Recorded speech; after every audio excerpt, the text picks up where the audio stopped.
Oi, tudo bem? Na websérie de hoje o tema é Guerra Fria e Cultura Pop. Nela a gente vai falar especificamente sobre duas HQs lançadas no contexto da Guerra Fria que foram usadas para divulgar propagandas ideológicas a favor do capitalismo. São elas o Quarteto Fantástico e o Incrível Hulk. O Quarteto Fantástico teve seu primeiro gibi publicado em novembro de 1961, ou seja, poucos meses antes do soviético Yuri Gagarin ter ido para o espaço. O primeiro homem a ir para o espaço, num voo orbital em 12 de abril de 1961, e quase uma década antes do astronauta norte-americano Neil Armstrong ter sido o primeiro homem a pisar na Lua, em julho de 1969.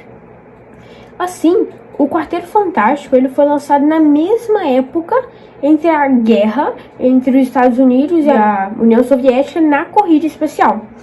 O próprio surgimento desse grupo de heróis, ele faz alusão à Guerra Fria, porque no início da história, pouco antes dos futuros heróis viajarem para o espaço, a narração conta que os Estados Unidos, os EUA, eles estavam numa corrida espacial contra uma potência estrangeira.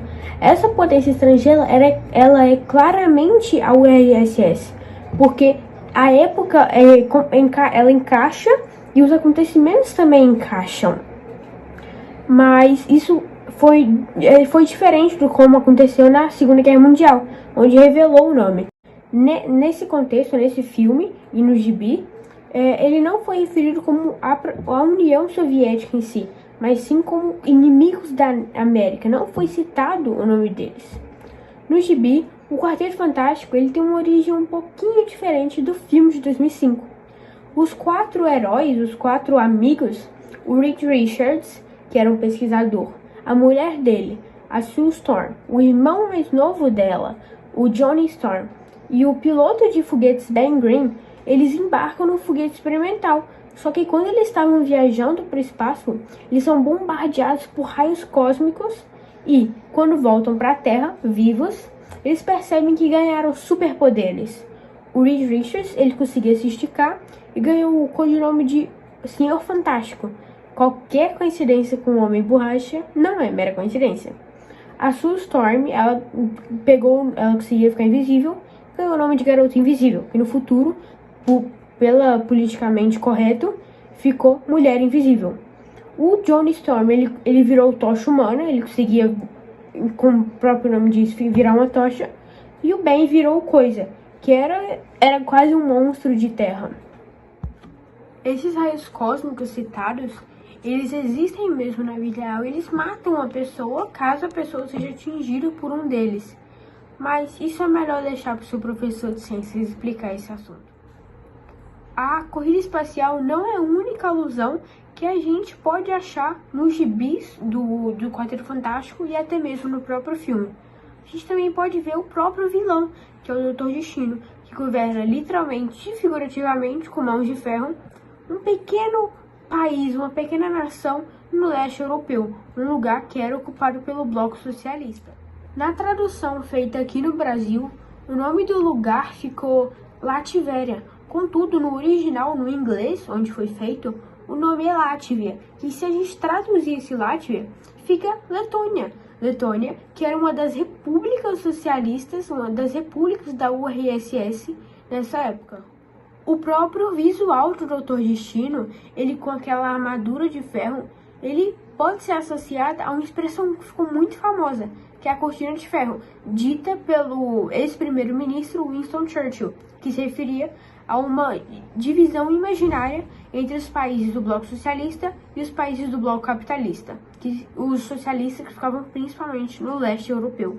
O Incrível Hulk, segunda criação da parceria Stan Lee e Jack Kirby, também refletia o contexto da Guerra Fria. No primeiro número do gibi, lançado em 1962, ficamos sabendo como o cientista Bruce Banner se tornou o Hulk. Ele tentava salvar um adolescente que invadiu o local onde se atará pela primeira vez a bomba Gama, projetada pelo próprio Banner, e fica exposto aos raios Gama, quando a bomba é detonada propositalmente pelo seu assistente, um espião iugoslavo disfarçado. Banner, em vez de morrer de leucemia ou queimaduras radioativas, que é o que aconteceria na vida real, descobre que os raios Gama alteram a química do seu corpo. Agora, sempre que enfurece, é humilhado ou entra em pânico, ele se transforma no Hulk. um brutamontes capaz de levantar toneladas. Curiosamente, o Hulk era para ser cinzento, mas falhas de impressão no primeiro número do gibi fizeram que ele se parecesse esverdeado em alguns quadrinhos. Assim, o verde se tornou sua cor definitiva. Até o fato de Banner ser físico nuclear tinha relação com a Guerra Fria, desde o Projeto Manhattan, o qual desenvolveu bombas atômicas que foram lançadas contra Hiroshima e Nagasaki.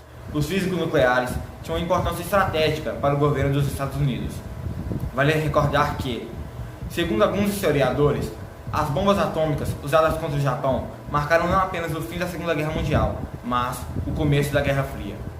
Segundo tal interpretação, o ataque de Hiroshima e Nagasaki teria sido a forma que os ELA encontraram de mandar o seguinte recado à União Soviética: cuidado conosco, nós temos a bomba.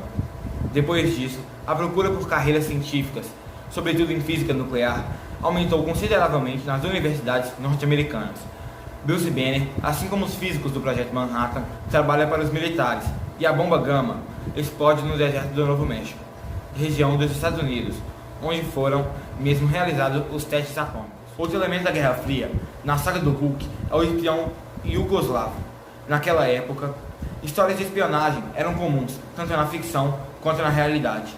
Além disso, a Iugoslávia era um país do leste europeu que os comunistas já haviam chegado ao poder. No entanto, os iugoslavos eram um caso à parte.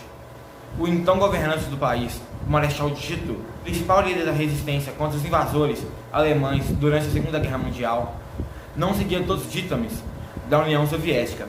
Por isso, o modelo socialista adotado na Iugoslávia era um pouco diferente daquele que os predominava nos outros países do leste europeu. Em suas primeiras aventuras, o Hulk enfrentou vários vilões comunistas, mas, igualmente, havia críticas aos Estados Unidos. Em primeiro lugar, porque o principal inimigo do Hulk era o General Ross, também pai da namorada de Bruce Banner. Ou seja, em várias outras histórias do Hulk, o inimigo era o próprio exército norte-americano, sempre perseguindo o Gigante Verde. E não se deve esquecer que o Hulk era um monstro criado pelo próprio horror atômico. Ao considerarem a história, Stan Lee e Jack Kirby pretenderam transmitir uma lição de moral. Banner é vítima de uma arma que ele mesmo projetou, e o cientista sente remorso por isso. Retomando tudo isso que eu disse, que o Samuel disse, a gente pode perceber o quão importante foi essa cultura pop dos filmes, dos desenhos, dos jogos, que elas influenciaram tanto, tiveram tanto poder na Guerra Fria. Foram muito importantes.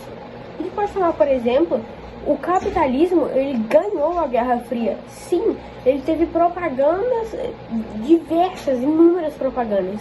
A Marvel é um grande exemplo disso, porque grande parte dos gibis tem uma mensagem nisso, como o Incrível Hulk e o Quarteto Fantástico. Só que a gente também não pode deixar o socialismo de lado. Isso porque ele conseguiu também fazer várias propagandas ideológicas que ajudaram ele a crescer. Tanto é que o Bloco Socialista, o RSS, ela se espalhou por quase todo o Bloco Europeu. Ficou muito famoso também. Isso foi muito importante para toda a Guerra Fria.